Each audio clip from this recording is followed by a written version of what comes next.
Toronto FC have finally made a signing this 2023-2024 offseason. This is not a drill. Toronto FC have gone out and signed a player. 27-year-old defensive midfielder Deybi Flores is the first non-super draft new addition of the John Herdman era. Flores is a 27-year-old Honduran defensive midfielder. He's bounced around a lot in his career, having played in Hungary, Greece, MLS, Honduras, obviously, for Olympia in Honduras, pretty big team there. Bounced around a lot, but basically everywhere he's been, especially in the last 5 years, he has gotten playtime, and he has 35 caps for the Honduran national team. So a solid player and a solid international player signing. Most recently, he spent all 2023 with Fehervar in the Hungarian top flight, making 31 appearances for them, scoring 1 goal. Defensive midfielder, he's not going to score a lot. Before that, he spent 2 years with Panetolikos in Greece, and before that, he was with Olympia. Those were the 3 teams that he's basically been a regular contributing player with for his career so far. On top of that, 35 appearances for Honduras since 2015, so solid defensive midfield player. And this is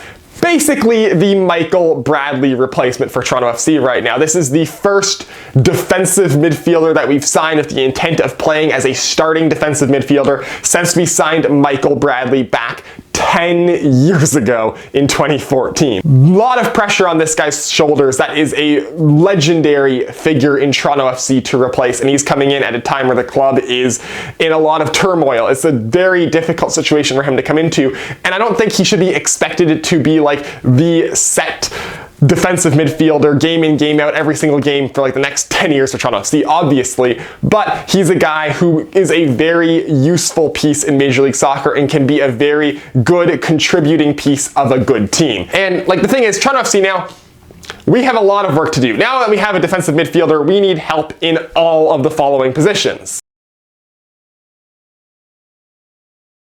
But guys like this are guys who you piece and add together to make the team better, guys who improve the overall quality of the team. The problem is that Flores coming in and the team still sucks. Flores isn't the type of player that's going to turn the team around, and the team being bad is going to make him look bad, and then everything's going to fall apart and he's just going to be another failed player. He's the type of player that is a key piece of a solid team, a solid piece of a solid team. He's not a game-changing piece, but he's also a guy who you wouldn't mind having start on a good team. So this can't be the only move we make, obviously.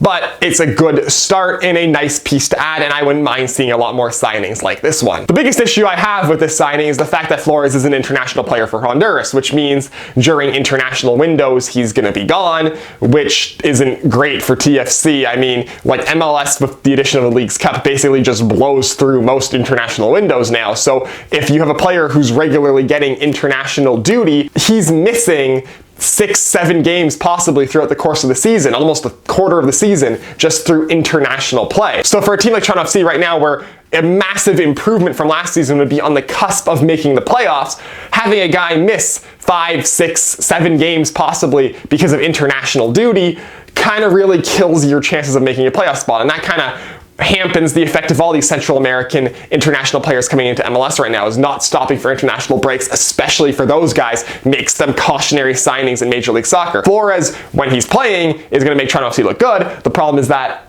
when he's going away on international duty, which being good gets you sent out to international duty, that's not great for the team, because all of a sudden now we're missing a key starter in the starting 11 and our depth already sucks, and we're missing a key starter just because MLS decided to play right through the international windows. That's not great. He's also obviously a win now signing, 27 years old. That is like the prime years for a footballer, so he's right in the middle of his prime. Like, this is the best he'll be. He's not going to improve. I mean, like, technically visionary maybe a little bit, but like overall physicality wise, he's not going to improve as a player. So he's like a win now player, which for Toronto FC, I'm not sure if getting win now players is generally the right play, but that seems to be what we've been doing over and over and over again over the past couple of years. I mean, 27, he does have a bit of a future. Like, he's a win in the next 3-4 years kind of player. And so, you know, who knows, 2-3 years down the line where we're going to be.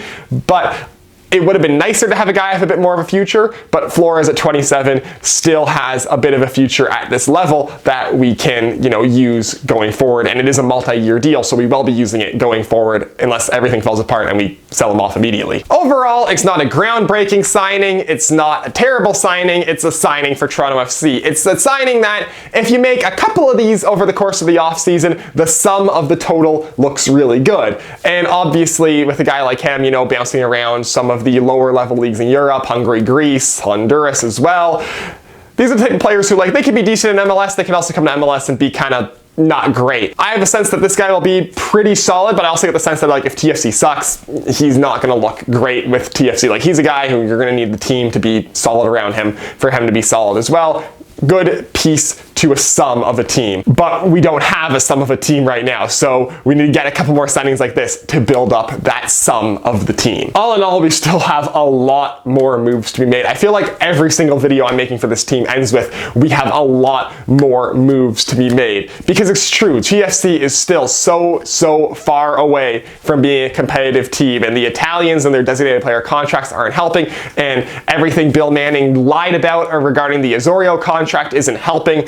A full top-down rebuilding of this roster needs to occur for this team to be good. There are some decent pieces sprinkled around this team. It's just they're surrounded by a lot of garbage and a lot of overpaid players who aren't fitting with the system right now that need to be moved out. But this signing is a good building block. We just need a lot more signings like this. We can't go into next season and say, all we got is Deybi Flores. We need 5 or 6 of these signings minimum to be competitive. So that does it for this video. As always, if you'd like to hit like, if you want to see more of my stuff, hit subscribe, follow me on Twitter, link is down below in the description, and I will see you next time.